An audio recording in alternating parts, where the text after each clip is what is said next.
English acumen अपने आप में एक कंप्लीट बुक है। इस बुक के अंदर आप लोगों को ग्रामर, थियरी, सारी की सारी वोकैबुलरी और कॉम्प्रिहेंशन के अलग अलग वैरायटी के क्वेश्चंस देखने को मिलते हैं। इस बुक को बहुत पेशेंस से तैयार किया गया है। इस बुक के अंदर डिटेल्स दी गई हैं हर एक ग्रामर के टॉपिक की। हर एक ग्रामर के टॉपिक में क्या क्या सवाल आपसे पूछे जा सकते हैं और क्या पॉसिबल वेज हैं आपको कंफ्यूज करने की, वो हर तरीके आपके सामने बुक में दिए गए हैं। आप लोगों को वोकैबुलरी याद करने में जो परेशानियां आती हैं, उन सभी परेशानियों का सोल्यूशन इस इंग्लिश एक्यूमेन में बेहद खूबसूरत तरीके से किया गया है। और इसी के साथ साथ कॉम्प्रिहेंशन के क्लोज टेस्ट, पैराजंबल और अनसीन पैसेजेस को सोल्व करने की टेक्निक तैयार की गई है। हमारी इस बुक में QR कोड भी दिया जाता है और इस QR कोड में आप सभी के सभी चैप्टर्स और उनके प्रैक्टिस क्वेश्चंस के वीडियो सॉल्यूशंस भी पाएंगे। तो आज ही इस किताब से पढ़ना शुरू करें और अपनी सफलता को सुनिश्चित करें।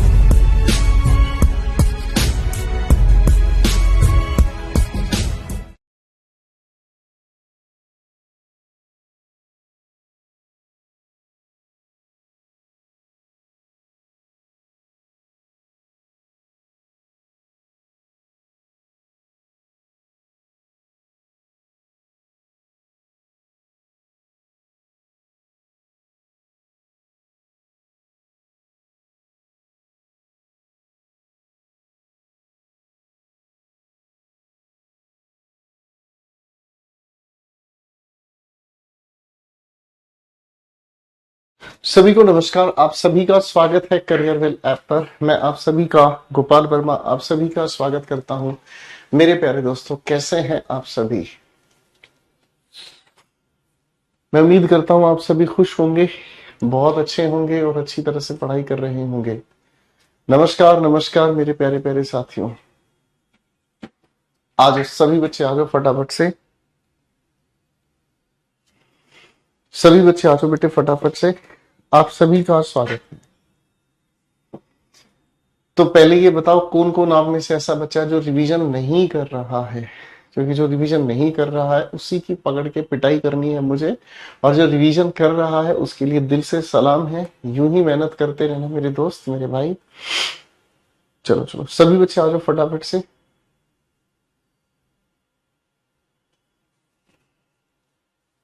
आ जाओ आ जाओ, सभी आ जाओ,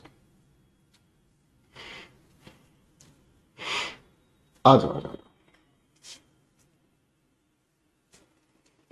वेरी नाइस, बहुत ही बढ़िया। चलो बहुत अच्छे जी, बहुत अच्छे। नहीं नहीं, ये थोड़ी सी सूचना आई है बेटा, और बाकी सब ठीक है। पता नहीं किसी चीज से कुछ हो गया है, थोड़ी सी सूचना आई है। तो मेरे प्यारे दोस्तों, पिछली क्लास में हम लोगों ने कुछ सेंटेंसेस के बारे में पढ़ा और हम लोगों ने पिछली क्लास में प्रेजेंट कॉन्टिन्यूस की जानकारी ली कि लाइव एक्शन को और पैरेलल एक्शन को बताने का काम करता है हमारा ये खूबसूरत सा प्रेजेंट कॉन्टिन्यूस। ठीक है ना? एक काम करता हूं, पहले एक छोटी सी चाय पिलाता हूं आप सभी को, है ना? पहले कुछ प्यारे प्यारे सेंटेंसेस आप लोगों के लिए लिखूंगा मैं, आप उन सेंटेंसेस को ध्यान से देखेंगे। ठीक है? पहले कुछ सेंटेंसेस आपके लिए मैं लिख रहा हूं, आप उन सेंटेंसेस को ठीक करने की कोशिश करेंगे, उसके बाद हम बात आगे करेंगे। ठीक है भाई?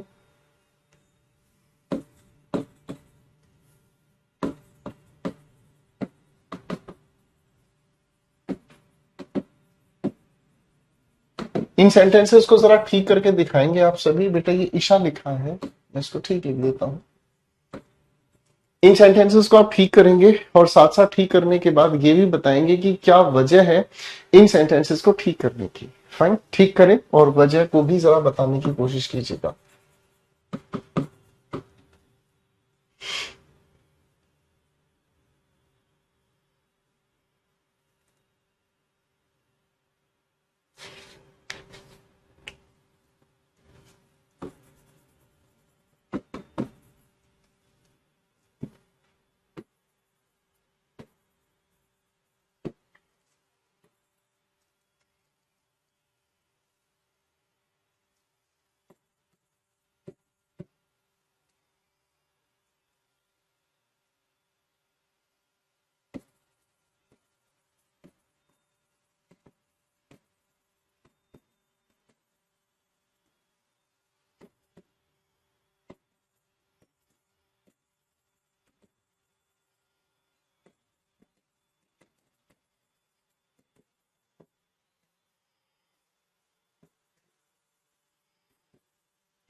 देखो दोस्तों, मैंने आप सभी के सामने जो सेंटेंसेस लिख दिए हैं 7, इन सभी के सभी सेंटेंसेस को एक बार जरा पहचान कर बताएंगे, ठीक है, आई मीन ठीक करके बताएंगे।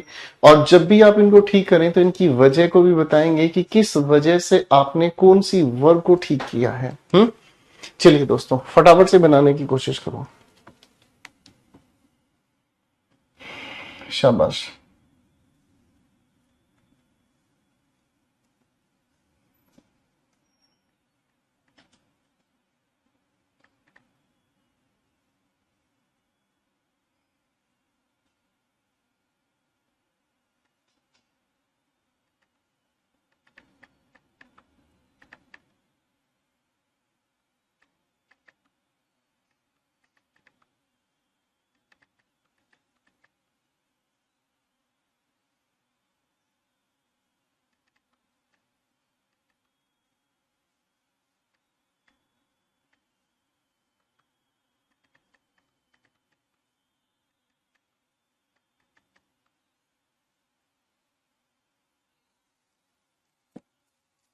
शाबाश।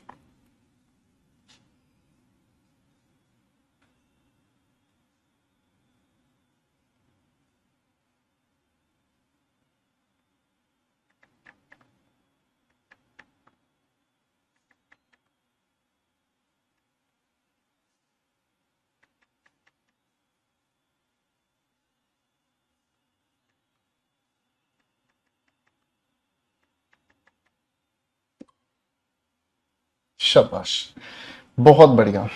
तो चलिए, आप लोगों ने इनकी वजह भी बताने की कोशिश की है और अच्छा प्रयास है आप लोगों का। मेरी मेरी एक छोटी सी दरख्वास्त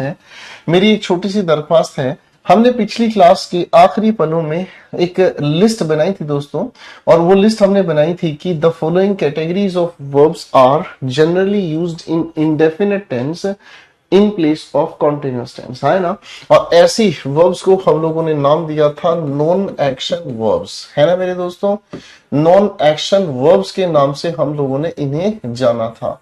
तो एक बार आप एक छोटा सा प्यारा सा काम ही कर डालो, उन पांचों के पांचों वर्ब्स के जरा मुझे नाम बता दो, फिर मेरे लिए भी और आपके लिए भी बेहद आसान होगा इस प्यार भरी बातचीत को समझने का। बताना मेरे बच्चों फटाफट से।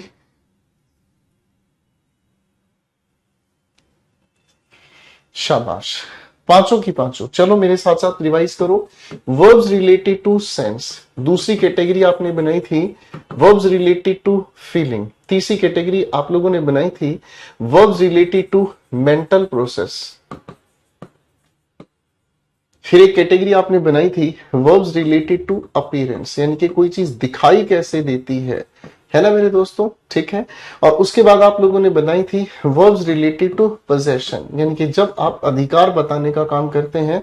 और फिर इसके बाद आप लोगों ने बनाई थी मिक्स्ड वर्ब्स की एक प्यारी सी लिस्ट, ठीक है भाई। ये 6 कैटेगरीज थी, और ये 6 कैटेगरीज ऐसी वर्ब की कैटेगरीज हैं जिनमें हम कोई एक्शन नहीं करते, ये एक्शन अपने आप में ही होते हैं और इन एक्शंस को परफॉर्म नहीं किया जाता, राइट। ये हम लोगों ने पिछली क्लास में पढ़े थे। शुक्रिया इतनी प्यारी बात लिखने के लिए अभिषेक, थैंक यू सो मच मेरे बच्चे। और बहुत अच्छी बात है, आप सच में बहुत अच्छे हैं जो इतनी प्यार से मेहनत करते हैं। क्वेश्चन देखा और आप लोग टूट पड़े। I really like your efforts guys. तो ये 6 कैटेगरीज के आधार पर हमने इन सेंटेंसेस को ठीक करना था। तो ईशा इज नोविंग हिम, आपने इस लिखे हुए सेंटेंस को ठीक किया। आपने कहा इज नोविंग की जगह सर हम लगाएंगे क्या चीज, नोज। क्यों? क्योंकि ये एक मेंटल प्रोसेस है। आप किसी को जानते हैं, इसमें आप दिमाग लगाने की बात करते हैं। और जब अगर मैं आपको ये कहूं, अगर मैं आपको कहूं कि मैं ब्रिटेन के प्राइम मिनिस्टर को जानता हूं, तो सर जानने में मेरी तरफ से कोई एक्शन नहीं है ना। जानने में मेरी तरफ से कोई एक्शन नहीं है। मैं अगर उसे जानता हूं, दैट्स इट, जानने में कोई किसी का एफर्ट नहीं लगाता। Mansi is liking her dress, तो भाई ये लाइकिंग को हम लोगों ने चेंज किया लाइक्स। और आप जानते हैं किसी चीज को लाइक करना एक फीलिंग बताने वाला एहसास होता है दोस्तों। Question number 3, she is resembling her father. Is और रिजेंबलिंग को हटाकर हम लोगों ने लिखने का काम किया रिजेंबल्स। और रिजेंबल होने का मतलब क्या हुआ, जब आप किसी का किसी की बनावट, किसी का चेहरा हूबहू किसी से मिलता है, ठीक है ना। जब किसी की बनावट, किसी का चेहरा हूबहू किसी से मिलता है, जैसे आप कभी किसी इंसान को देखकर कहो कि सर आप तो बिल्कुल शाहरुख खान जैसे लगते हो, पास आओ गले से लगा, क्या है ये सब? अपीयरेंस है, फाइन। तो ये हो गया हमारे अपीयरेंस की वजह। My friend is wishing a new car, तो आप यहां क्या कहेंगे, क्या चीज? विशेज अ न्यू कार, ठीक है जी। अरे हाँ है ना, तो विश करना क्या है? मिक्स्ड वर्ब कैटेगरी से है, ठीक है जी। अरे हाँ है ना, बिल्कुल बेटा। विशेष के बाद आप चाहो तो फोर लगा भी सकते हो, ना चाहो तो ना भी लगाओ, इससे कोई फर्क नहीं पड़ता, ठीक है ना जी। आप चाहे विश लगा के बाद फोर लगाना चाहे लगा सकते हैं, अगर नहीं लगाना चाहते तो कोई जरूरत भी नहीं है, तो टेंशन ना लो इसके बारे में। दे आर बिलीविंग इन मी, आप किसी में अगर बिलीव करते हो तो दिमाग लगाते हो, मेंटल प्रोसेस की वजह से आप लोगों ने कही they believe in me. Plural subject के साथ हम क्या यूज करते हैं? First form of verb use करते हैं। अगला सेंटेंस है Rohan is not understanding my point. अगर कोई आपका पॉइंट नहीं समझ रहा, इसका मतलब दिमाग लगाने की बात है, इसीलिए आपने कहा डज नॉट, डज नॉट, और उसके बाद आप लोगों ने क्या लिखा भाई? अंडरस्टैंड, ठीक है बेटे, बात समझ में आ गई भाई? Does not understand, Rohan singular है इसीलिए डज हमने लिखा। ईना इज फियरिंग ऑफ गोस्ट्स। जब आप इस शब्द को बोलते हैं तो इसमें एच की साउंड नहीं आती, इसे बोलते हैं गोस्ट्स। लोग इसे गलत बोलते, कहते हैं इसे घोस्ट, ना बेटे, इट्स गोस्ट्स, ठीक है। तो अगर हम इसकी बात करते हैं कि तो भाई अगर मैं इस बात को कहूं कि रीना भूतों से डरती है, तो भाई ये तो उसकी फीलिंग की बात हो गई, हाँ है ना। तो चलो एक बार मुझे फटाफट से बताओ कि सातों के सातों किस स्टूडेंट के सही है, और वो ही बताएं जिन्होंने ये वजह भी बताई है। सातों के सातों करेक्ट आंसर किसके हैं जरा मुझे बताएं, और केवल वही आंसर अपना दें जिनके सातों आंसर्स करेक्ट होने ने साथ साथ वजह को भी बताया है। बताओ, चलो देखें तो सही भाई, कौन शिकारी भाई, कैसा प्यारा प्यारा बच्चा है हमारा।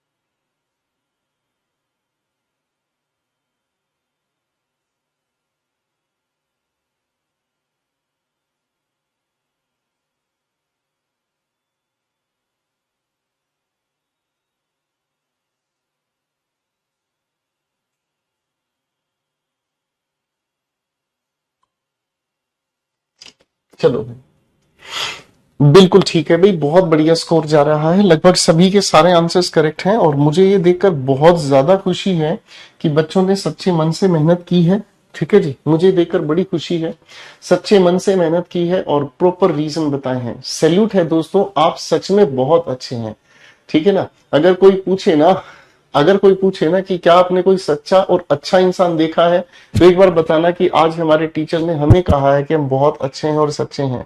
क्यों? क्योंकि आप मेहनत कर रहे हैं, आप रीजन के साथ चीजों को समझ रहे हैं। आई सैल्यूट योर एफर्ट्स। चलिए दोस्तों, अब कुछ कदम आगे चलते हैं।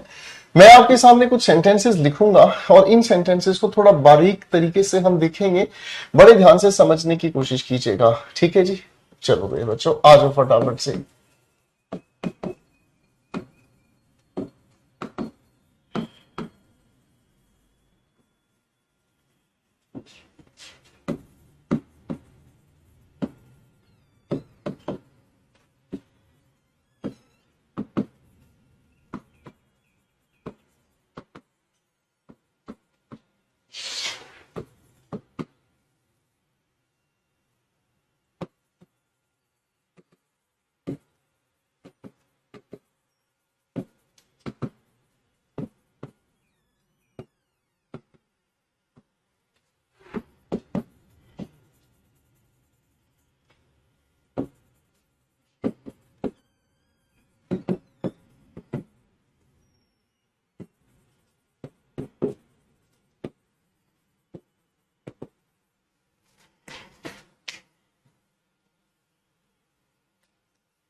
इन सेंटेंसेस में मैं आपको चॉइस दे रहा हूं, आप इन चॉइसेस को ध्यान से देखने की कोशिश करेंगे और अपना आंसर टिक टॉक करेंगे। पहले तुक्के लगाओ, फिर वजह तक पहुंचाएंगे कि तुक्के लगाने कहाँ सही और क्या गलत है। देखते रहिए यो गोपाल वर्मा। चलिए मेरे बच्चों फटाफट से आ जाइए, ठीक है।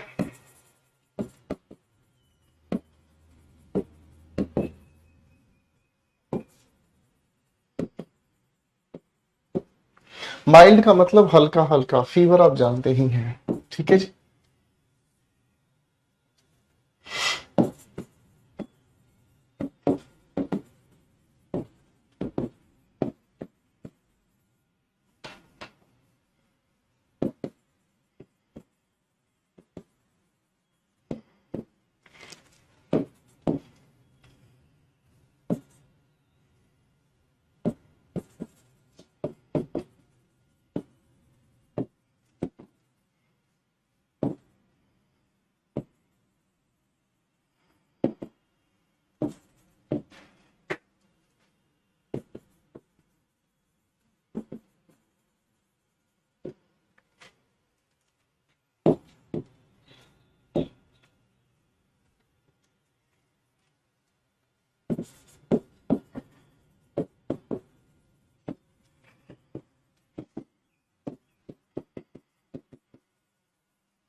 लो बच्चों, आपके सामने बहुत सारे सेंटेंसेस लिखे हैं। इन सभी के सभी सेंटेंसेस पर एक बार पढ़कर दिमाग लगाने की कोशिश करें और जो समझ आए प्लीज थोड़ी सी मेहनत करके दिखाएं भाई जी।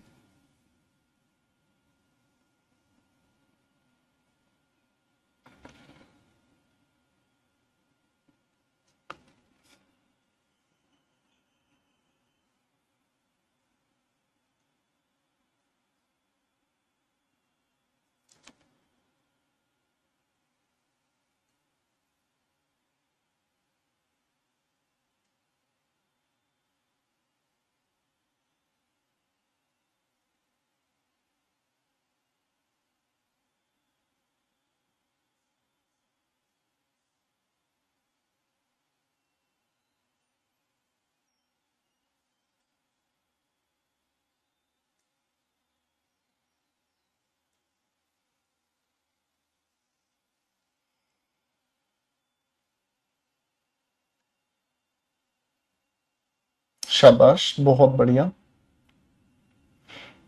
बेटा। आंसर्स तो बनाओ, आंसर्स तो बनाओ बेटा।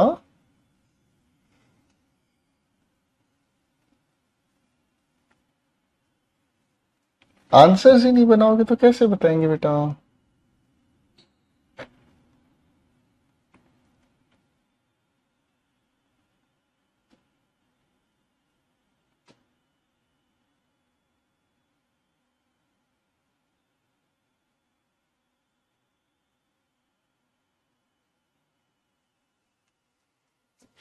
शाबाश।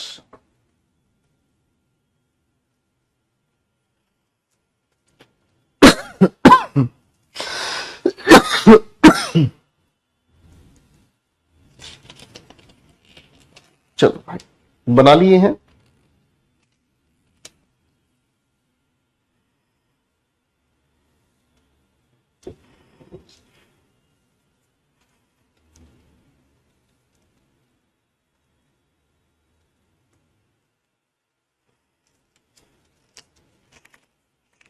शाबाश।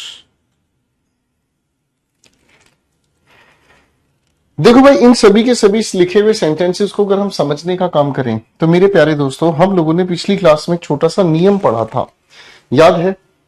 पिछली क्लास में हम लोगों ने एक छोटा सा नियम पढ़ा था और वो नियम ये कहता है कि कुछ वर्ब्स की हम लोगों ने जो कैटेगरी बनाई है ना, जो वर्ब्स की कैटेगरी आप यहां पर भी देख रहे हैं, हम लोगों ने नियम ये पढ़ा था कि इन वर्ब्स को अगर हम जनरल सेंस में पढ़ते हैं तो जनरल सेंस में इन लिखी हुई वर्ब्स को हम यूज करते हैं इंडेफिनिट टेंस में। किसमें? हम इन्हें यूज करते हैं इंडेफिनिट टेंस में। लेकिन अगर हम थोड़ा ध्यान से समझें तो जनरल सेंस के ठीक उल्टा सोचा जाए, मैंने कहा अगर जनरल सेंस के ठीक उल्टा सोचा जाए तो आती है एक दूसरी सेंस और उसे हम कहते हैं क्या चीज? Specific sense. क्या कहते हैं? अगर जनरल सेंस के ठीक उलटकर हम सोचने का काम करें तो उसे हम कहते हैं स्पेसिफिक सेंस। अब आपके दिमाग में ये सवाल आएगा कि सर फिर तो कहानी बदल जाएगी। अगर जनरल सेंस मींस साधारण अर्थ निकालने की कोशिश करें तो बात अलग है, और जैसे हम इसको स्पेसिफिक बनाएं तो इंडेफिनिट नहीं कॉन्टिन्यूअस में इसका बिहेवियर आता है। आओ दोस्तों इस प्यार भरी बात को समझने का काम करते हैं। देखो भाई, हैज सिंगुलर के लिए, हैव प्लूरल के लिए हम यूज करते हैं कब? जब हम जनरल सेंस कन्वे करना चाहते हैं। मैंने क्या लिखा दोस्तों, पढ़कर देखो जरा। जनरल सेंस कन्वे करना चाहते हैं केवल तब हम यूज करते हैं इनडेफिनिट टेंस इनके साथ। क्या यूज करते हैं मेरे बच्चों? इनडेफिनिट टेंस इनके साथ यूज करते हैं, ठीक है ना जी। और जब हम इंडेफिनिट टेंस यूज करते हैं तो इनकी अलग अलग सिचुएशन हो सकती है। इंडेफिनिट टेंस से हम क्या क्या बताना चाहें बता सकते हैं। इंडेफिनिट टेंस से हम बताने का काम करते हैं सबसे पहले क्या चीज? पोजेशन। पोजेशन का मतलब क्या हुआ? अधिकार। जैसे आप अगर कभी कभी ये कहते हैं आई हैव अ वॉच, अधिकार बताया आपने, मेरे पास एक घड़ी है। क्या बताया आपने? अधिकार बताया अपना घड़ी पर, ठीक है जी। इसी हैव के साथ मेरे दोस्तों, इसी हैव के साथ आप बताने की कोशिश करते हैं हेल्थ के बारे में। अरे हाँ है ना, ठीक है ना।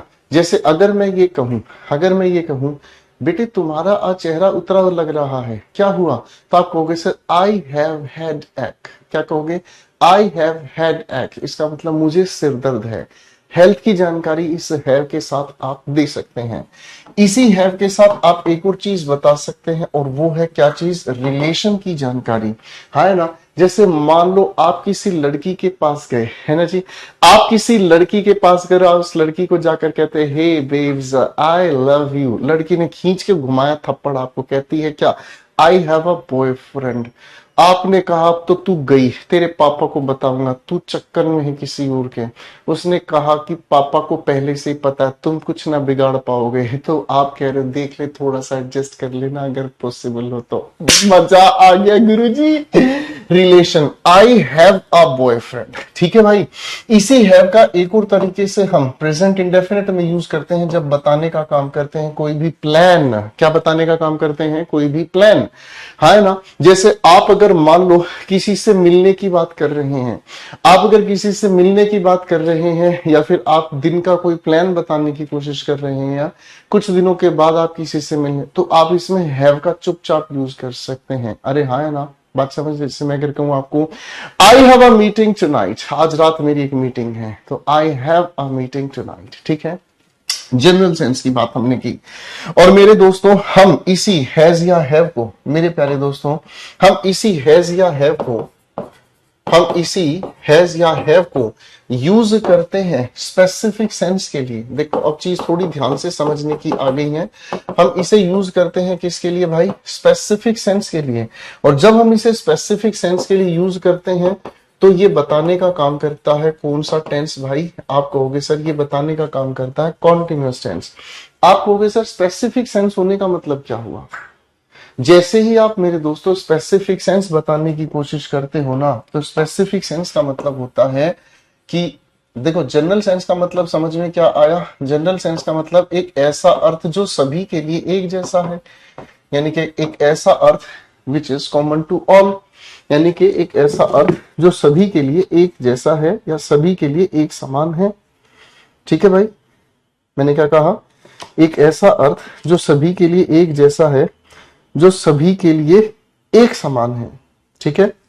बात समझ रहे हैं? That is called common to all. और स्पेसिफिक सेंस कहने का मतलब क्या हुआ?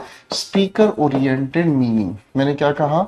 Speaker oriented meaning. ओरिएंटेड का मतलब होता है केंद्रित। स्पीकर मीन्स बोलने वाले, यानी कि बोलने वाले के केंद्रित अर्थ इसका निकलता है। स्पीकर ओरिएंटेड इसका मीनिंग निकलता है जब हम इसे कॉन्टिन्यूअस टेंस में यूज करते हैं। अब स्पीकर ओरिएंटेड मीनिंग क्या हो सकता है इसका? भाई इसका अर्थ निकल कर आ सकता है खाना, ठीक है जी। या फिर अगर हम कहें तो इसका अर्थ निकल कर आता है पीना, या फिर इसका अर्थ निकल कर आता है क्या चीज? एंजॉय करना, ठीक है जी। स्पीकर ओरिएंटेड इसके 3 मीनिंग निकलते हैं। कौन कौन से? या तो खाना, या फिर पीना, या फिर किसी भी चीज को, किसी भी पल को एंजॉय करना, है ना। ठीक है जी। आप किसी के पास गए, ठीक है जी, उसका मुंह आपने चलता हुआ देखा, तो आप उससे क्या कहेंगे? आप उससे क्या कहेंगे भाई? आप उससे पूछेंगे what are you having, what are you having. तो जैसे ही आपने हैविंग की बात कही तो इनफैक्ट आप उससे पूछना चाह रहे हैं तुम भाई क्या खा रहे हो, या फिर इनफैक्ट तुम क्या पी रहे हो। ठीक है ना जी। तो ये अर्थ निकालने के तरीके हुए कॉन्टिन्यूअस में। ठीक है बेटा, बात समझ में आ गई? अरे हाँ है ना। तो अगर ये प्यारी सी बात हमें समझ में आ गई है तो एक बार फटाफट से इन सभी के आंसर्स एक बार दोबारा से वेरीफाई करो। लगाना पड़ेगा भाई, दिमाग कह रहा है इतना दिमाग लगाना पड़ेगा सर। मेरे बेटे बिना दिमाग लगाए तो काम ही नहीं चलने वाला, ठीक है ना। बिना दिमाग लगाए तो मेरे भाई काम नहीं चलेगा।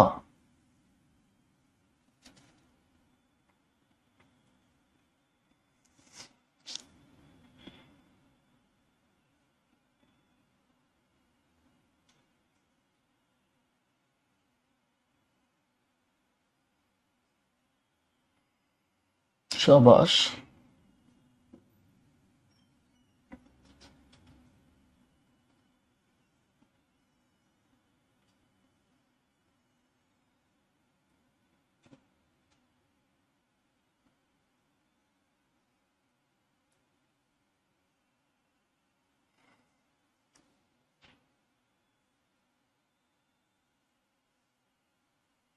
बनाओ बनाओ, लगाओ दिमाग।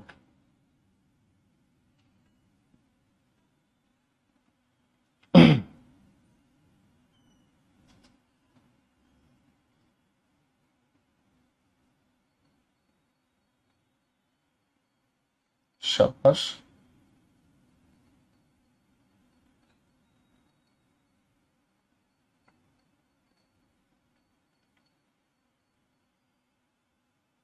बहुत ही बढ़िया।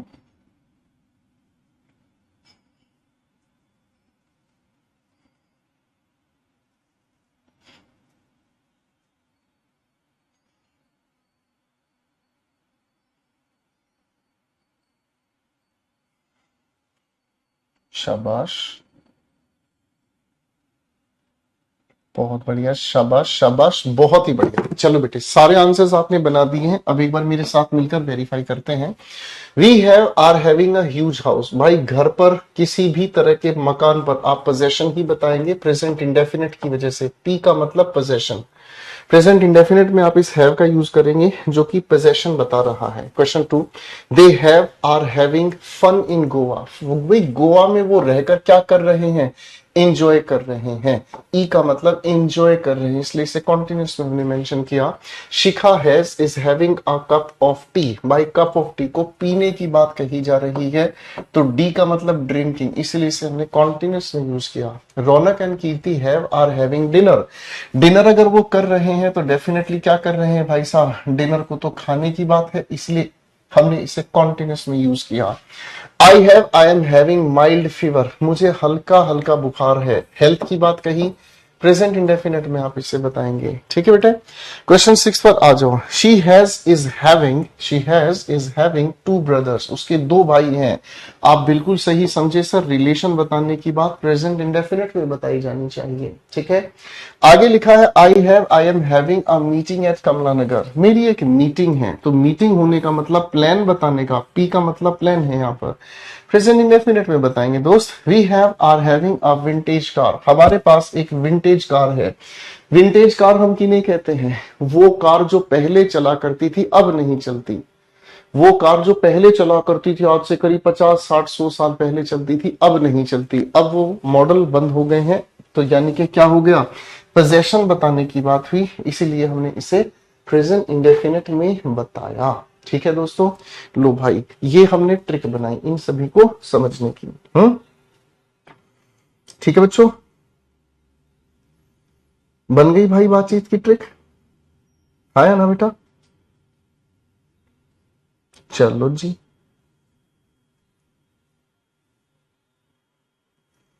बहुत ही बढ़िया बेटा, बहुत ही बढ़िया।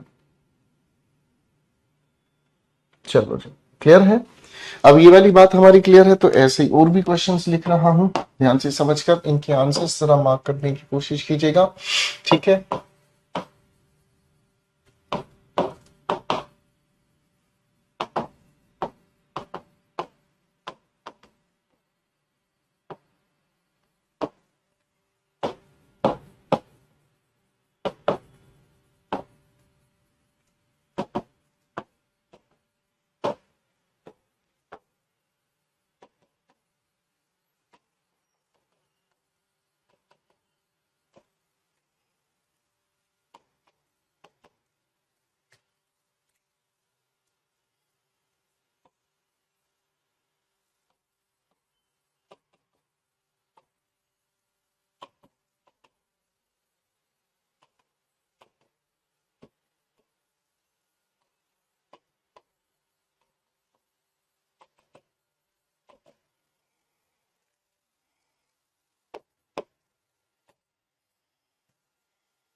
मैंने आपके सामने 4 सेंटेंसेस यहां लिखे हैं, चारों में अपना दिमाग लगाने की कोशिश करेंगे फटाफट से। इसी तरह से कुछ और सेंटेंसेस भी आपके सामने लिख रहा हूं।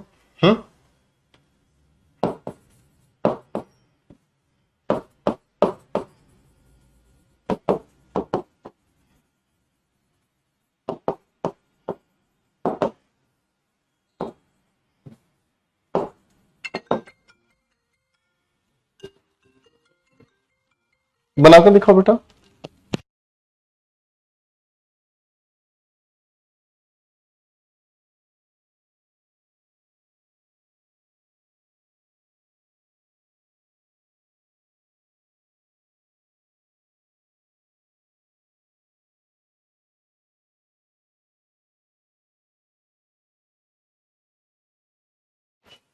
चलिए बेटा,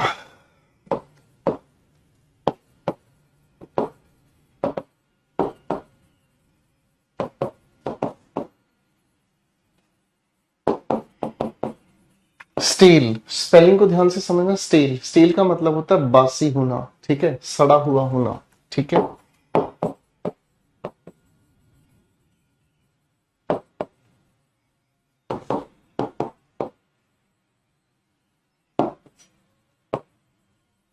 ऑफुल, ऑफुल का मतलब होता है भयानक, ठीक है। ऑफुल का मतलब होता है भयानक, ठीक है।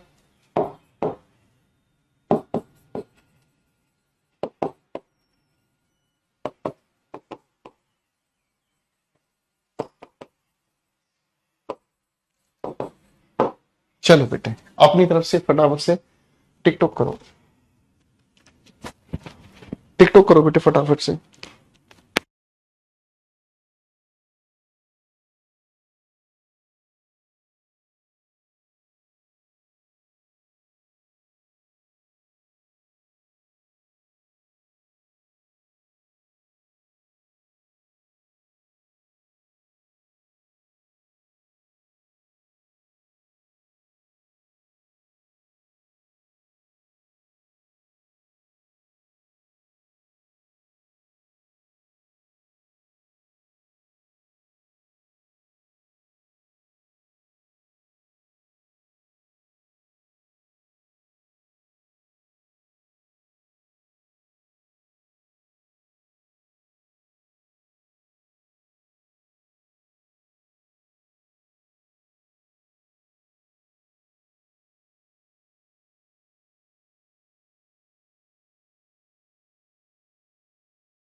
हाँ जी बच्चों, बनाओ भाई, बनाओ जरा। ना ना, एक बार तो आपको दिमाग लगाना पड़ेगा। कह रहे सर पहले आप आंसर बता दो फिर हम समझ लेंगे। एक बार तो आप ही को दिमाग लगाना पड़ेगा बेटा।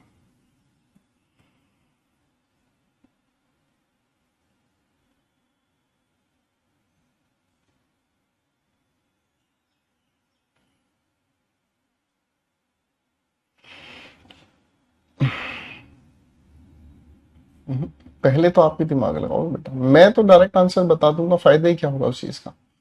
पता है क्या होता है भाई, सबसे इंपॉर्टेंट चीज ये होती है मेरे बच्चे कि पहले आप खुद गलती कर लेंगे ना एक बार, ठीक है ना। एक बार अगर आप खुद गलती कर लेंगे ना तो उससे अच्छा कोई सिखा नहीं पाएगा आपको। मेरा पर्पस क्या है, मेरा पर्पस यही है बेटा कि पहले आपको आपकी गलतियों से समझाऊं कि आप क्या गलती करते हैं और आपसे क्या गलतियां हो जाती हैं, ठीक है ना। बस उसके बाद फिर कोई दिक्कत ही नहीं है, फिर समझना तो बहुत आसान हो जाता है।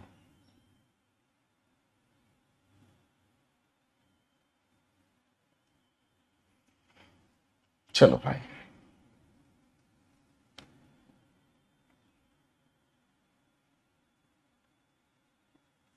आओ बेटे, अब इन दोनों के दोनों वर्ब्स के पीछे वही खेल हमें समझना है। सबसे पहले हमें समझना है इससे फील को लेकर हम क्या कर सकते हैं। देखो मेरे बच्चे, हमारे सामने ये जो वर्ब हमने कही है, हम इस फील को दोनों तरीके से यूज करेंगे, ठीक है ना जी। फील को हम सबसे पहले यूज करने का काम करेंगे, ले आओ बेटा।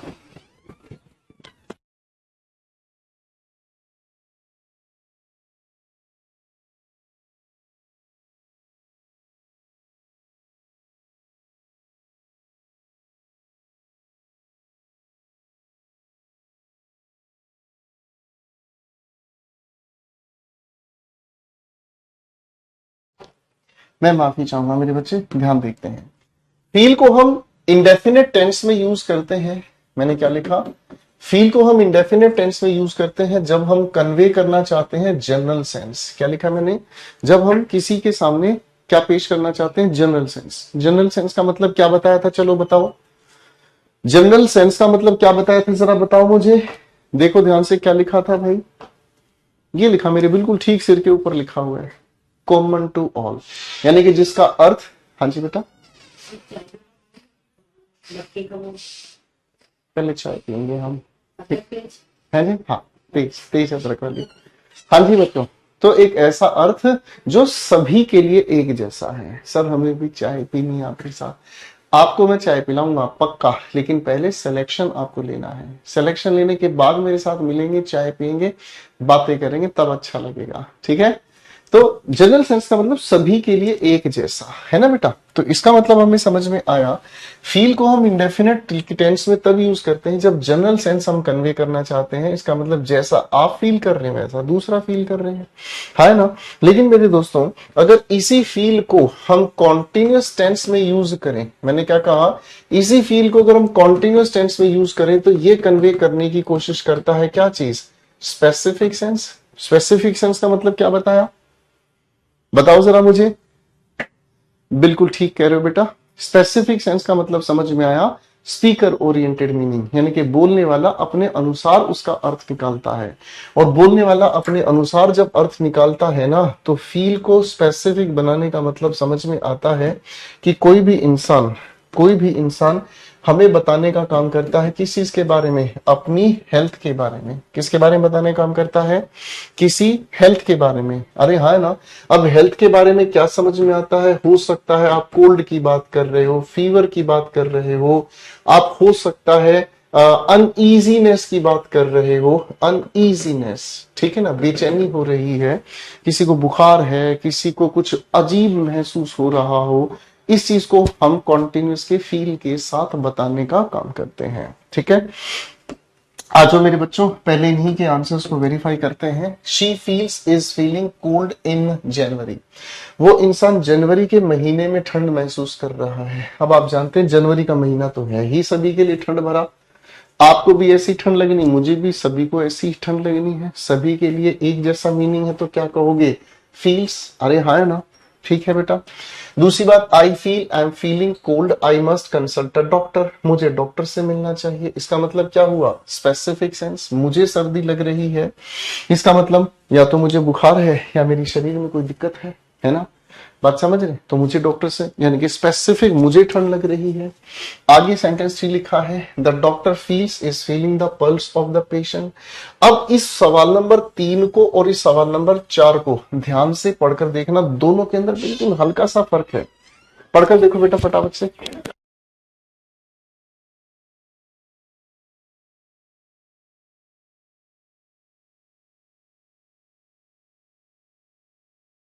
चलो मेरे बच्चों फटाफट से बताने की कोशिश करो इसे।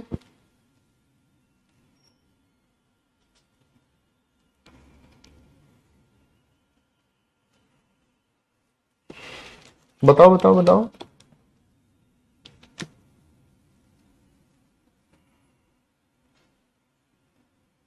शाबाश।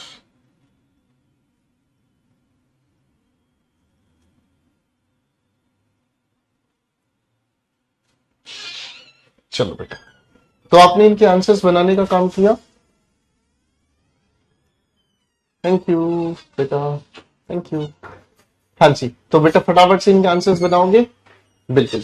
अब इन दोनों को अगर आप ध्यान से देखोगे तो इन दोनों के दोनों सेंटेंसेस में एक ऐसा सेंटेंस है जो बताने का काम कर रहा है क्या चीज, रूटीन एक्शन। अरे हाँ है ना। एक सेंटेंस ऐसा जो बता रहा है क्या चीज, रूटीन एक्शन। अरे हाँ है ना, ठीक है ना। और किसी एक सेंटेंस का मीनिंग निकलकर आता है क्या, स्पेसिफिक सेंस बताने वाला अर्थ। आप ही मुझे बता दो, मैंने तो आपकी मदद कर दी, आप ही मुझे बता दो कि इन दोनों सेंटेंसेस में कौन सा सेंटेंस रूटीन एक्शन बताता है। और तभी आप समझ जाओगे कि सर रूटीन एक्शन को बताने के लिए तो हमें प्रेजेंट इंडेफिनिट टेंस का ही यूज करना होता है। बोलो हाँ, ठीक है। अच्छा चलो इस बात को आसान बनाते हैं। फाइन, देखो जी, मैं एक टीचर हूं, मेरा रूटीन एक्शन क्या होगा, पढ़ाना। अरे हाँ है ना, मेरा रूटीन एक्शन क्या होगा, पढ़ाना, क्योंकि मेरा प्रोफेशन है, ये मेरा काम है, मुझे हर दिन आप लोगों को पढ़ाना है कि नहीं भाई।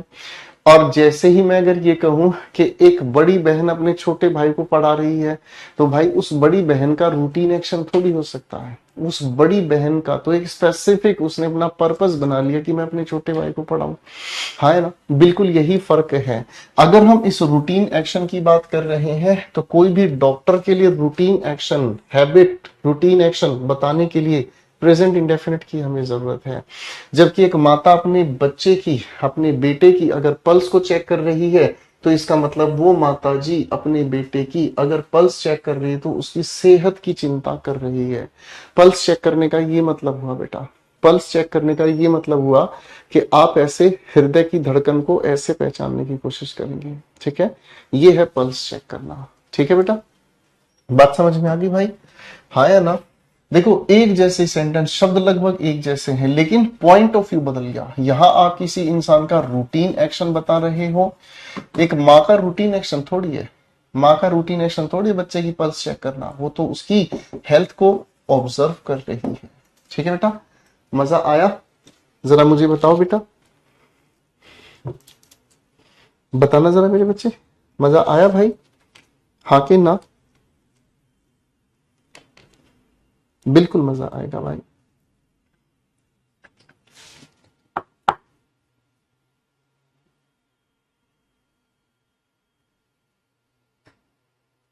बिल्कुल मजा आएगा बेटा। चलो अब थोड़ी सी बात को आगे लेकर चलते हैं आप सभी के साथ। ठीक है, अब हमें समझना है दूसरा खेल। आप कहोगे सर अब तो फिर स्मेल का भी बता दो, है ना जी। स्मेल का भी समझ लो बेटा, क्या ही दिक्कत है, प्यार से हर चीज को हम अपना बना लेंगे, है कि नहीं। क्या आपको प्यार से अपना नहीं बना लिया हमने, है। ये तो हंसी वाली बात हो गई यार प्यार से आप सबको अपना बना लिया है तो ये इंग्लिश भी आप सभी के सभी अपना बना लोगे, चिंता की बात नहीं। ठीक है भाई, देखो बच्चों जब हम इंडेफिनेट टेंस में इसको जिक्र में लाते हैं तो ये कन्वे करता है हमें क्या चीज, जनरल सेंस कन्वे करता है। क्या कन्वे करता है बेटा, ये हमें एक जनरल सेंस कन्वे करता है ना। यानी कि हम इस जनरल सेंस के लिए क्या बात करना चाहते हैं, जनरल सेंस का मतलब हमें समझ में आता है जब हम इसके लिए एक पॉजिटिव पॉइंट ऑफ व्यू बताते हैं। मैंने क्या कहा, पॉजिटिव या गुड पॉइंट बताने की कोशिश करते हैं कि कोई चीज की जो खुशबू है उसकी बात हम कर रहे हैं। ठीक है, किसी भी चीज की, किसी भी वस्तु की खुशबू की हम बात कर रहे हैं। ठीक है ना, जैसे अगर मैं ये कहूं कि भाई इस टी शर्ट से खुशबू आ रही है, अरे हाँ ना। मैं अगर आपको कहूं कि भाई ये मेरे इस फोन से जलने की बदबू आ रही है, समझ रहे। ठीक है, अब इसी से आप समझ ही गए हैं कि जैसे ही हम इसको कॉन्टिन्यूअस टेंस में यूज करेंगे, मैंने कहा जैसे ही हम इसे कॉन्टिन्यूअस टेंस में यूज करेंगे तो इसकी निकलकर आती है एक स्पेसिफिक सेंस और इसका मतलब निकलकर आता है नेगेटिव या फिर हम कहें तो बैड पॉइंट ऑफ व्यू। ठीक है, सरल भाषा में इसे हम खुशबू बताने की कोशिश करेंगे भाई, और इससे हम बदबू बताने की कोशिश करेंगे। ठीक है, और ये नियम केवल तब लागू होता है जब हम इस स्मेल का यूज कर रहे हो किसके लिए, नॉन लिविंग थिंग के लिए। हम किसके लिए यूज कर रहे हैं मेरे दोस्तों, इसको नॉन लिविंग थिंग के लिए, निर्जीव वस्तु के लिए, है ना, निर्जीव वस्तु के लिए। ठीक है, जैसे मैं चलो एक एग्जांपल लिख रहा हूं। ठीक है, एक एग्जांपल लिख रहा हूं। मैंने कहा हर ड्रेस, एक चॉइस मैंने आपको दी स्मेल्स, एक चॉइस मैंने दी आप लोगों को इज स्मेलिंग वेरी फ्रेश। क्या कहोगे भाई, क्या कहोगे भाई, हाँ जी बच्चों, बताना बच्चों क्या कहोगे जरा।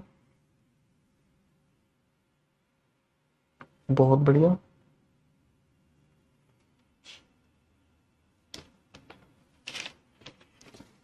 तो आप कहोगे सर हम इस चीज का डिसीजन यहां से लेंगे, यहां क्या लिखा है फ्रेश, और फ्रेश होने का मतलब किस चीज के लिए, नॉन लिविंग थिंग, NLT का मतलब non living thing. Non living thing अगर फ्रेश फील करा रही है तो हम उसे किस में कहेंगे, खुशबू के लिए इंडेफिनिट टेंस में कहेंगे। अरे बोलो हाँ, ठीक है। अगर मैं इसी बात की जगह ये कहने की कोशिश करूं कि दिस पिज्जा, मैंने आगे आपके सामने लिखा स्मेल्स इज स्मेलिंग रोटन, इसका मतलब क्या हुआ, सड़ा हुआ, है जी। तो आप उस रोटन के हिसाब से ही उठाकर लाओगे अपने यूसेज को।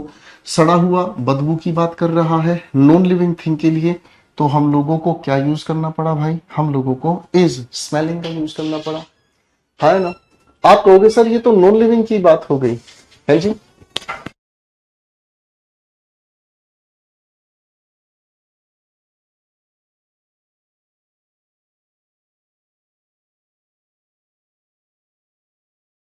ठीक है बच्चों, अब आप कहोगे सर नॉन लिविंग थिंग का कलेश तो आ गया समझ में। अगर हमारे सामने मेरे दोस्तों, आपने सोचा कि अगर हमारे सामने लिविंग हो जाए कोई भी थिंग, आप लोगों ने सोचा कि अगर हमारे सामने कोई भी लिविंग थिंग हो जाए यानी कि जीवित, मैंने क्या कहा, अगर हमारे सामने कोई भी लिविंग चीज आ जाए तो क्या करेंगे हम, तो फिर टेंशन लेने की जरूरत नहीं है। लिविंग होने का मतलब ये समझ में आए, चाहे आप इसके साथ इंडेफिनिट टेंस यूज करो, मैंने कहा चाहे इसके साथ आप इंडेफिनिट टेंस यूज करो, ठीक है, चाहे इसके साथ कॉन्टिन्यूस टेंस यूज करो, कोई फर्क नहीं पड़ता। मैंने क्या कहा, कोई फर्क नहीं पड़ता। ठीक है, अगर ये बात अपनी समझ आ गई है तो बेटा इन चारों सेंटेंसेस के एक बार आंसर्स बना दो। चलो भाई, इन चारों सेंटेंसेस के एक बार आंसर्स बना दो। कुछ नहीं बेटा, बस स्टूडियो की एक बार लाइट बंद हुई थी इसलिए एक बार अंधेरा हो गया था। डरा मत करो, तुम्हारा गुरुजी जिंदा है। तो हाँ गुरुजी जिंदा हो, तो हाँ गुरुजी को कछु ना हो भैया, तुम तो खाम खा डर ले।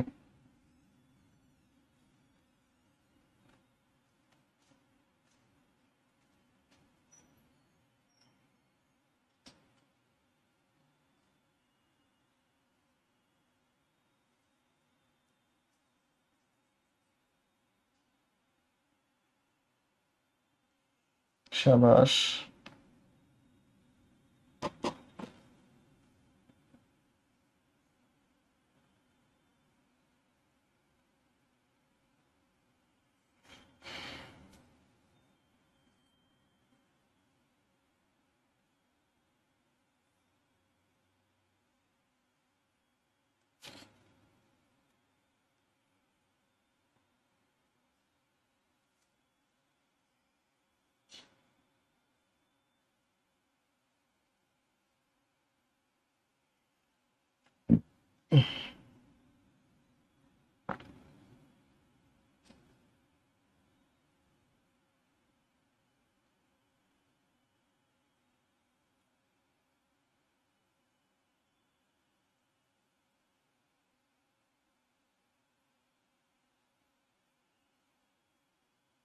शाबाश।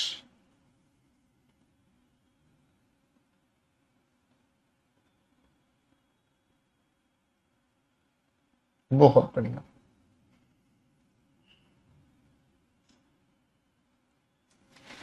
आ जाओ बेटा, चारों के आंसर्स वेरीफाई कर लेते हैं, एक सेकंड का सवाल नहीं है भाई। नॉन लिविंग है रोज गुलाब, यहां लिखा है स्वीट, अच्छे की बात कर रहे हो, स्मेल्स कह दो। डिश लिखा है नॉन लिविंग थिंग है, स्टिल बासी बताया भाई, क्या कहोगे, नेगेटिव के लिए कॉन्टिन्यूस यूज करते हैं। परफ्यूम है नॉन लिविंग थिंग है, आगे लिखा है ऑफुल, भयंकर की बात कही है, कॉन्टिन्यूस यूज कर लो। राखी इंसान का नाम है, चाहे आप इसे स्मेल्स कह लो चाहे स्मेलिंग कह लो, द डिश। ठीक है जी। सर हमें कैसे याद होगी ये छोटी छोटी बातें। बेटा रिवीजन करते रहो, आसान लगेगी ये बात। मैं भी तो आप जैसा ही इंसान हूं, है ना, मैं भी तो आप जैसा ही इंसान हूं। ठीक है।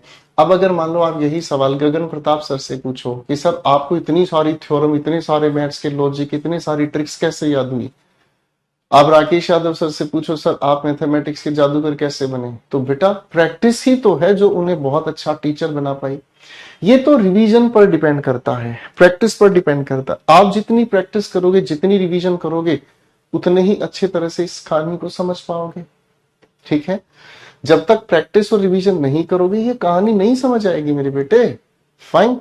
और इसके नियम मैंने नहीं बनाए हैं, ये नियम वो हैं जो हमें पता होने चाहिए। ठीक है ना। ठीक है बेटा। अब जिसकी भाषा है उसके हिसाब से ही हम इन्हें पढ़ेंगे और इनसे हम सीखेंगे। ठीक है मेरे बच्चे। तो रिवीजन करोगे, है ना। सारे बच्चे एक बार अपने फोन पर यूं हाथ रखकर कसम खाओगे और कहोगे हाँ सर अब हम पक्का रिवीजन करेंगे, सच्चे मन से पढ़ेंगे। ठीक है। सबको याद होता है बेटा। हर कोई बच्चा जो पहली बार पढ़ रहा होता है उसके लिए यही डर होता है, इतना सारा याद कैसे होगा। सबको याद होगा भाई। अब एक बालक बहुत देर से परेशान हो रहा है भाई, उसकी परेशानी को हल करते हैं। ठीक है जी। उसकी परेशानी को हल करते हैं। ठीक है। इस बालक के मन में ये आ रहा है कि सर सी और वॉच में क्या फर्क है। ठीक है। थैंक यू बेटा। इस बच्चे के मन में एक चाय दे दो मुझे। इस बच्चे के मन में ये आ रहा है कि सर सी और वॉच में क्या फर्क होता है। अभी समझा देते हैं। तुम सी और वॉच की बात कर रहे हो, मैं आपको कई सारे शब्द ऐसे ही बता देता हूं। सी वॉच। ठीक है। बिहोल्ड पहले लिख देता हूं, लुक, बिहोल्ड, पीक। ठीक है।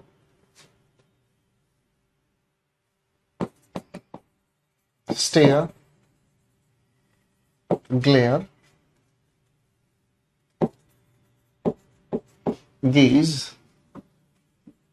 इस बात से परेशान था सर एक लड़का कि सर लिसन को क्या हम कॉन्टिन्यूस में यूज करेंगे, किस में यूज करेंगे। अभी समझाता हूं बेटा, तुम ध्यान से सुनने की कोशिश करो बस।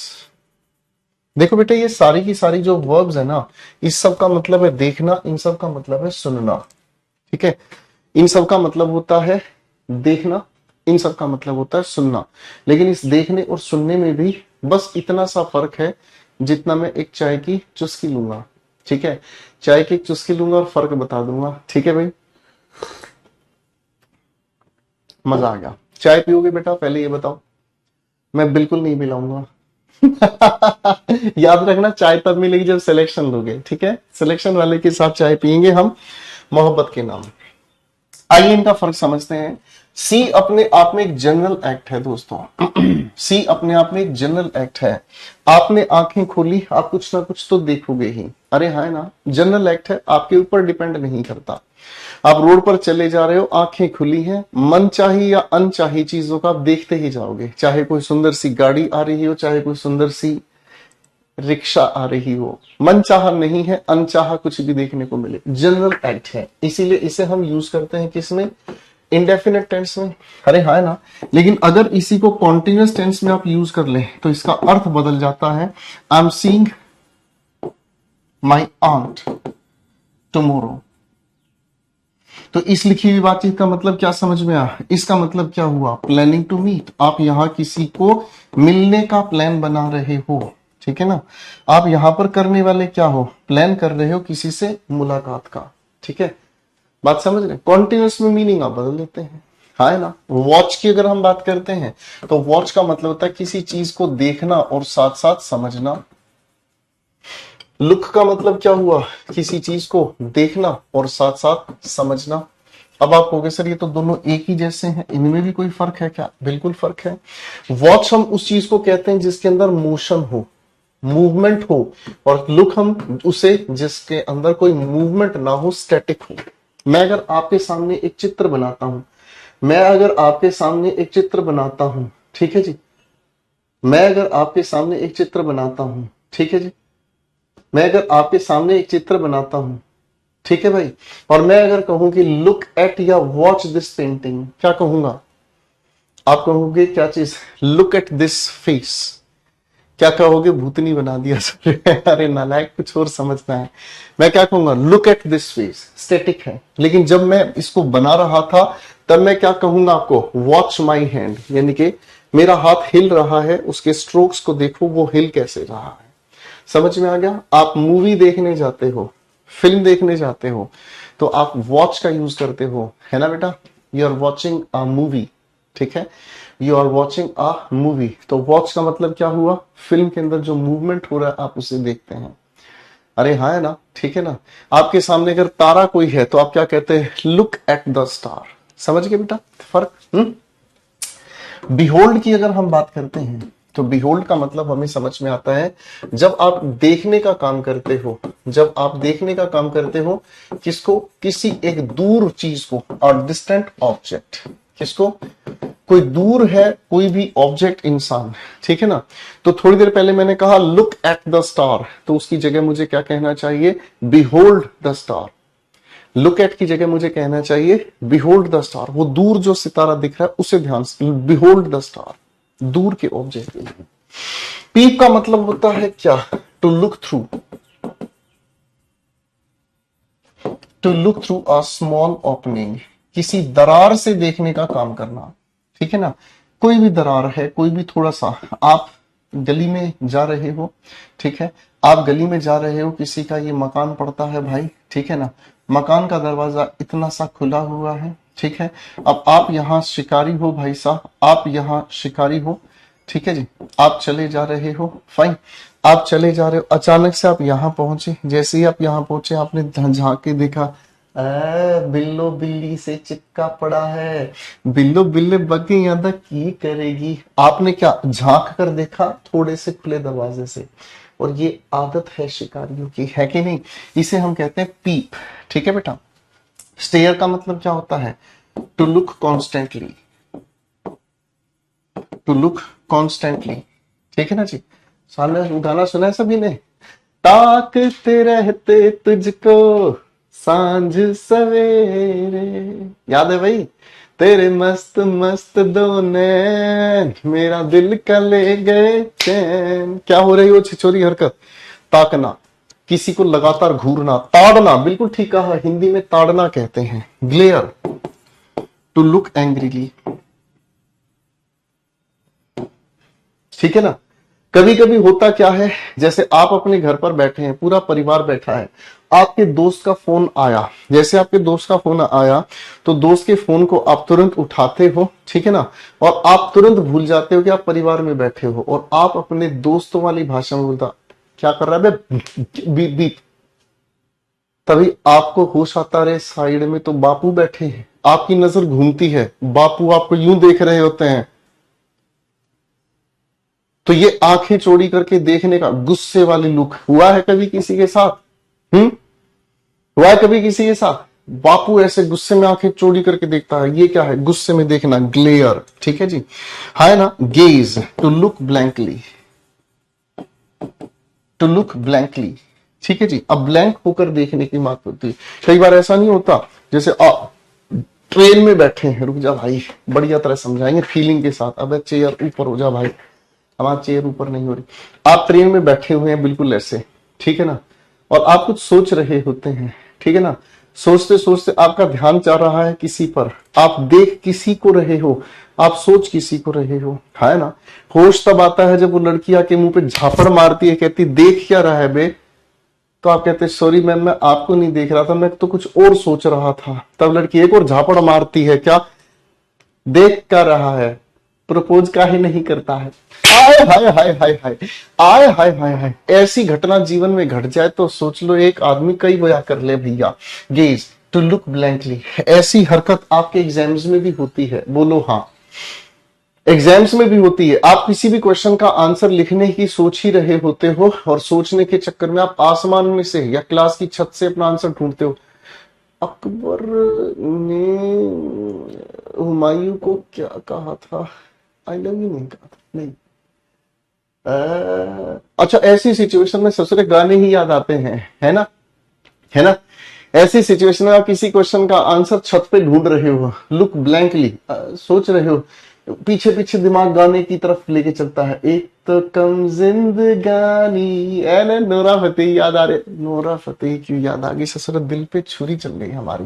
वापिस आ जाओगे, पढ़ाई कर लो, वहां मूड खराब हो गया है भाई। हियर की बात करते हैं तो ये अपने आप में एक जनरल एक्ट है बच्चों। क्या है? General act. इंडेफिनेट टेंस में ही यूज करते हैं, है ना। लेकिन अगर इसी हियर को कॉन्टिन्यूस में हम यूज करें, जैसे मान लीजिए मैंने कहा,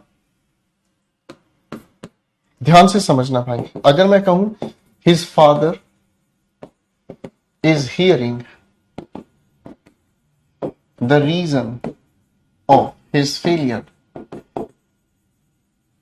अब इसका मतलब ये जनरल एक्ट नहीं है, इसका मतलब ये जनरल एक्ट नहीं है। अगर उसके पिता इस बात को सुन रहे हैं कि वो फेल क्या हुआ, तो बेसिकली उसके पिता जज करने की कोशिश कर रहे हैं कि क्या सही है और क्या गलत है जिसकी वजह से वो फेल हुआ। अरे हाँ, है ना, ठीक है बेटा।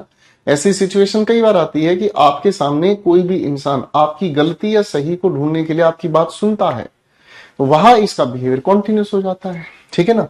लिसन की अगर हम बात करते हैं तो इसका मतलब हुआ किसी चीज को सुनना और समझना, ठीक है बेटा। और जब ये दोनों चीजें एक साथ जुड़ जा रही हैं, सुनना और समझना, मेंटल प्रोसेस और सेंसेस, जब ये जुड़ जाती हैं तभी हम इनको किस में यूज करते हैं? कॉन्टिन्यूस में। ध्यान से समझ लेना बेटा, ठीक है। हार्क की अगर हम बात करें तो हार्क का मतलब होता है to hear a distant sound. Distant sound यानी कि कोई दूर से चिल्ला रहा है, वो बहुत दूर से चिल्ला रहा है, उसकी आवाज को सुनना हार्क कहलाता है। कई बार ऐसा नहीं होता? अच्छा, हरियाणा से कौन कौन है, चलो बताओ जरा। हरियाणा वाली एक एग्जाम्पल जल्दी समझेंगे।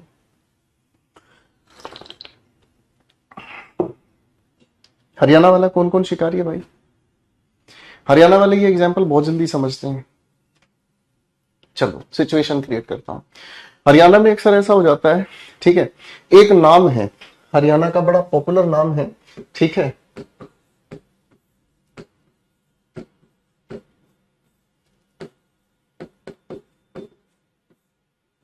ठीक है जी, हरियाणा के ये कॉमन नाम है भाई, काला, काले, भोलू, हरियाणा के ये कॉमन नाम है। किसी भी गली में एक बार आवाज लगा दो, ओ भोलू, किसी भी गली में एक बार आवाज लगा दो, ओ काले, चार पांच आवाज आई जाएगी, हाँ हाँ हाँ हाँ हाँ। तो इसका मतलब क्या हुआ? मैं मजाक कर रहा हूं, मैं हरियाणा, दिल्ली, पाकिस्तान, इनकी कोई मजाक की बात नहीं, मैं सिर्फ एक मजाक में ये समझाने की बात कर रहा हूं, ठीक है ना। दूर से आप आवाज लगाओ, एक आधा कोई ना कोई पलट के बोली देगा, हाँ भाई क्या कह रहा है, समझ रहे हैं? तो इसे हम कहते हैं दूर से आवाज लगाने की कोशिश करना, ठीक है भाई, ठीक है। कह रहा है हरियाणा वाला, दूध दही का खाना वाला, क्या बात है, शुक्रिया, बहुत अच्छे। मैं खुद हरियाणा से हूँ भाई, मैं तो खैर दिल्ली से ही हूँ, मतलब पेरेंट्स हमारे हरियाणा से हैं, तो मुझे हरियाणा की कल्चर बहुत अच्छी लगती है। हरियाणा, राजस्थान, दिल्ली, उत्तर प्रदेश, बिहार, देवताओं की भूमि, सभी सभी सभी स्टेट्स में ऐसा ही होता है भाई।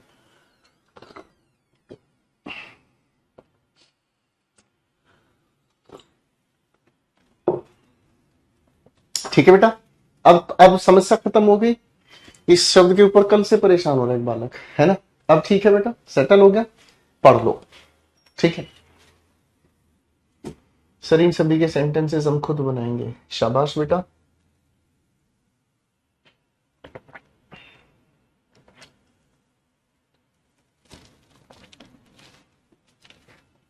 शाबाश।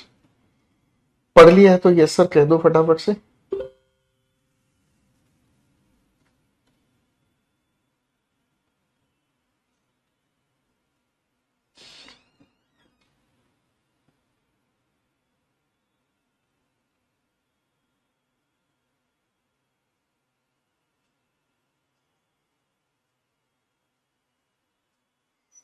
चलो बेटा, बन गई बात। आओ थोड़ा सा आगे लेके चलते हैं। यहां तक की तो हमारी बात थी मेरे बच्चों, जो हम प्रेजेंट इंडेफिनिट और प्रेजेंट कॉन्टिन्यूस के डिफरेंस को समझने की कोशिश कर रहे थे। आओ थोड़ी सी बातचीत को आगे लिए चलते हैं, और आगे लेकर चलने की एक बात आ गई हमारे सामने, जिसे हम कहते हैं क्या चीज मेरे बच्चों, present perfect, present perfect versus past indefinite. ठीक है, present perfect versus past indefinite. नहीं नहीं, अभी तो पढ़ाएंगे बेटा, अभी क्या, अभी तो टाइम है।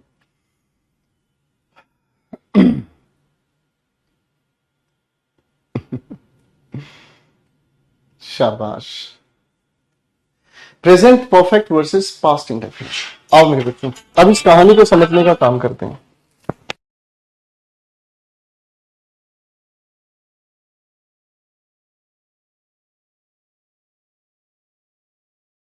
तो बेटे आओ इस कहानी को समझते हैं। Fine, present perfect versus past indefinite को, ठीक है ना। अब मेरी बात को ध्यान से समझना। एक बार मुझे याद दिलाओ मेरे प्यारे प्यारे बच्चों, एक बार मुझे याद दिलाओ कि परफेक्ट की बात हम लोगों ने पढ़ी थी पिछली किसी क्लास में, और परफेक्ट को लेकर हमने 3 पॉइंट्स बनाए थे। परफेक्ट को लेकर हमने 3 पॉइंट्स बनाए थे। तीनों पॉइंट्स का जरा एक बार नाम बता दो बेटा। परफेक्ट को लेकर 3 पॉइंट्स बनाए थे बेटा। आपको पता है ना कि मैं नाम नहीं लूंगा, फिर भी ये हरकत करते हो आप, बिल्कुल गलत बात है। ये बिल्कुल गलत बात है बेटा। देखो मैं बहुत नेचुरल पढ़ाता हूं और मैं पढ़ाने का काम करता हूं। क्लास चले, पढ़ाने पे ध्यान दिया करो, फालतू की बात नहीं। प्लीज से परफेक्ट को लेकर 3 पॉइंट्स बताए थे, तीनों की जरा एक बार फटाफट से जानकारी दो मुझे।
जब हम परफेक्ट की बात करते हैं तो आपने बताया सर क्या चीज, एक तो कंप्लीट एक्शन की बात करता है, दूसरा बात आपने कहा effect can be seen, effect can be seen और फेट, यानी कि इसके असर को देखा या महसूस किया जा सकता है, और तीसरी बात हम जिसे हम कहते हैं क्या चीज, नो स्कोप ऑफ इंप्रूवमेंट। क्या कहते हो भाई, नो स्कोप ऑफ इंप्रूवमेंट, यानी कि इसमें इंप्रूवमेंट की कोई गुंजाइश नहीं होती है ना। अब मेरे दोस्तों मैं आपके सामने एक वाक्य बोलूंगा, मैं आपके सामने एक वाक्य बोलूंगा, ध्यान से समझना। मैंने एक वाक्य बोला, मैं एक कप चाय पी चुका हूं, मैं एक कप चाय पी चुका हूं। अभी जैसे ही मैंने आपके सामने कहा तो आपको समझ आया मैं एक कप चाय पी चुका हूं। चाय थोड़ी देर पहले कहाँ थी, आप कहोगे चाय थोड़ी देर पहले इस कप में थी। अब चाय कहाँ है, आप कहोगे सर मेरे पेट में है ना। यानी कि चाय पीने का एक्शन क्या हो गया, कंप्लीट हो गया। ठीक है, चाय मैंने कैसे भी पी, कितनी स्पीड से पी, फटाफट निपटा दी। चाय मैंने जो भी पी है, चाय पीने के एक्शन को मैं चाहकर भी नहीं सुधार सकता, है ना। तीसरी बात, अगर मेरे सामने एक कप चाय और ला दी जाए, मैं पी पाऊंगा, बिल्कुल नहीं। मैं कहूंगा सर अब नहीं पी पाऊंगा, क्यों, क्योंकि जो चाय पी है उसका असर मैं महसूस कर सकता हूं। अरे हाँ ना। यानी कि जब हम प्रेजेंट परफेक्ट की बात करते हैं ना, जब हम प्रेजेंट परफेक्ट की बात करते हैं ना, तो प्रेजेंट परफेक्ट में हमें एक बात समझ आती है और वो बात ये बताती है हमें एक ऐसे एक्शन के बारे में जो अभी अभी पूरा हुआ है। यानी कि ये हमें क्या बताती है मेरे बच्चे, रिसेंटली कंप्लीटेड एक्शन। क्या बताती है, एक ऐसा एक्शन जो अभी अभी कंप्लीट हुआ है। और ये चीज आप जानते हैं बहुत अच्छे से कि जब भी हम किसी भी टेंस की जानकारी देते हैं तो उसके लिए हमें कीवर्ड्स की जरूरत पड़ती है। बोलो हाँ। तो एक काम कर रहा हूं, मैं आपके सामने कुछ कीवर्ड्स की लिस्ट बना रहा हूं, साथ साथ जरा कमेंट्स में लिखने का काम करेंगे। So far, up till now, by now, by this time, yet, as yet, already, just, just now। ठीक है जी। 5 सेंटेंसेस लिख रहा हूं बेटा आप सभी के सामने, जरा ठीक कर लीजिएगा। 5 सेंटेंसेस जरा ठीक कीजिएगा।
छह सेंटेंसेस लिखे हैं बेटे आपके सामने। चलो चलो चलो, 6 सेंटेंसेस पर मेहनत करो, काम करो फटाफट से।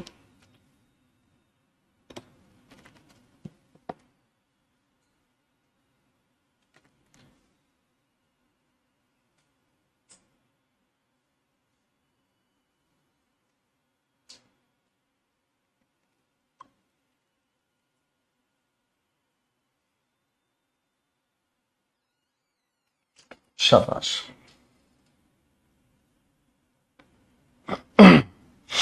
तो एक बार इन सभी सेंटेंसेस को मैं पढ़ना सुना शुरू करूंगा, ध्यान से देखना बेटा।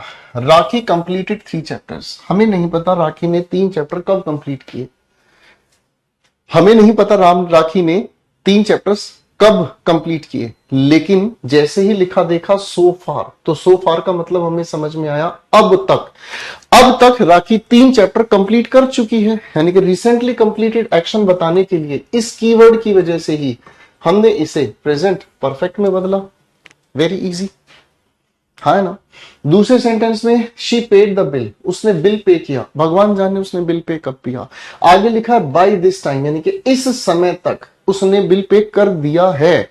इसका मतलब इसी की वजह से रिसेंटली कंप्लीटेड एक्शन की बात हुई। तो इसे बताने के लिए हमें किसकी जरूरत पड़ेगी बेटा, प्रेजेंट परफेक्ट की। अरे हाँ ना, ठीक है बेटा, हाँ ना, ठीक है। अब आते हैं तीसरे क्वेश्चन पर, ठीक है। She came here just now, वो इंसान अभी अभी यहां आया है। वो इंसान अभी अभी यहां आया है। तो भाई अब इस अभी अभी यहां आया है तो क्या कहोगे, she has come here just now. ठीक है। अब बच्चे पूछ रहे हैं सर जस्ट नाउ क्या यहीं पर लिखा जाना चाहिए। अरे हाँ ना, बताओ भाई, जस्ट नाउ क्या यहीं लिखा जाना चाहिए। तो इसको लेकर अब छोटी सी बात को समझने की कोशिश करना मेरे बच्चों। क्या बात हुई ध्यान से समझना, मेरे साथ पढ़ेंगे। So far, up till now, by now, by this time. आप इन सभी के सभी शब्दों की बात करते हो तो इन सभी शब्दों को हम सेंटेंस के आखिर में रखते हैं। कहां रखते हैं, इन सभी को हम सेंटेंस के आखिर में रखते हैं। ठीक है बेटा। जब हम बात करते हैं इस येट और एज येट की, जब हम बात करते हैं येट और एज येट की, तो हम इसे रखते हैं सेंटेंस के आखिर में, लेकिन कोशिश रहती है सेंटेंस कैसा चाहिए, नेगेटिव चाहिए। ठीक है भाई, फाइन। जस्ट नाउ को भी, अरे माफी करना भाई, जस्ट नाउ को भी हम सेंटेंस के आखिर में ही रखते हैं। ठीक है बेटा, ठीक है बेटा। अब बच गए दो शब्द। इस ऑलरेडी और जस्ट की अगर हम बात करें तो ऑलरेडी और जस्ट वाले जो शब्द हैं इसे हम वर्ब और हेल्पिंग वर्ब के ठीक बीच रखते हैं। कहां रखते हैं भाई? इसे हम, इन दोनों के दोनों शब्दों को हम कहां रखते हैं? हेल्पिंग वर्ब और मेन वर्ब के ठीक बीच रखते हैं। तो इन शब्दों की तीन कैटेगरीज हमने बांट दी, एक आखिर में पॉजिटिव सेंटेंस, एक आखिर में नेगेटिव सेंटेंस, और एक दोनों के हेल्पिंग वर्ब और मेन वर्ब के बीच। सभी का मतलब एक ही है, अभी अभी, हाल ही में, बिल्कुल हाल ही में, सभी का यही अर्थ है। तो बेटा ये अपनी जगह बिल्कुल सही है। ठीक है बेटा, इसको ठीक करना है। I have called her just, just की अरेंजमेंट कहां होनी चाहिए? ठीक है बेटा, फाइन। अगला sentence number 5, she has visited this place already. उसने पहले ही यह प्लेस विजिट कर लिया है। तो इस ऑलरेडी की अरेंजमेंट यहां ना होकर हेल्पिंग वर्ब और मेन वर्ब के बीच होनी चाहिए। ठीक है जी। आखिरी सेंटेंस, ही डिड नॉट पे द बिल येट। तो क्या ठीक करोगे बेटा? येट की अरेंजमेंट सेंटेंस के आखिर में बिल्कुल ठीक है। हिंदी समझ लो, उसने अभी तक बिल पे नहीं किया है। सेंटेंस अपने आप में बिल्कुल ठीक है, येट की अरेंजमेंट ठीक है, नॉट अपनी जगह सही है, बस टेंस को हमें ठीक करना होगा। ही की वजह से हैज और पे को हटाकर पे की थर्ड फॉर्म हमने लगा दी पेड। ठीक है बेटे, बस कर दो सर। लो भाई बस कर दिया, तेरे कहते ही मैंने मार के रख दिया भाई। ठीक है बेटा, हाँ ये आज कराना जरूरी था ताकि अगली क्लास में हम खूबसूरत तरीके से इन चीजों को लिंक कर सकें। ठीक है बेटा, फाइन। चलो अब मेरे बच्चे सारे एक बार देख लो आज आपने क्या पढ़ा। सबसे पहले आपने चाय पी मेरे साथ मिलकर, ठीक है भाई। फिर चाय के नाम पर कॉफी पिला दी गई आप लोगों को, यहाँ पर वजह हमारे सामने आई। फिर इसी वजह के बाद कुछ और हमने चाय के नाम पर कॉफी पिला डाली। फिर हमने इसकी वजह को तलाश करने की कोशिश की, और फिर एक पुरानी परेशानी बच्चों को जो बहुत दिनों से दुखी कर रही थी उसका जवाब हमने ढूंढा, और इसी जवाब में हमने दो प्यारे प्यारे सवाल भी तैयार कर डाले। इनको अलग से लिख लेना बेटे। फिर आगे हमने समझने का काम किया रिसेंटली कंप्लीटेड एक्शन। तो अगली क्लास में हम इसी कहानी को आगे बढ़ाएंगे। तो मेरे प्यारे दोस्तों आज के लिए इतना ही। मस्त रहें, व्यस्त रहें और बहुत अच्छे से रिवाइज करें, तभी चीजें आसान होगी। ठीक है बेटा। बुक का बेटा एड शुरू में चल जाता है, द इंग्लिश एक्यूमेन और वोकैब बिट्स। दो बुक्स लेनी है, द इंग्लिश एक्यूमेन और वोकैब बिट्स। ठीक है,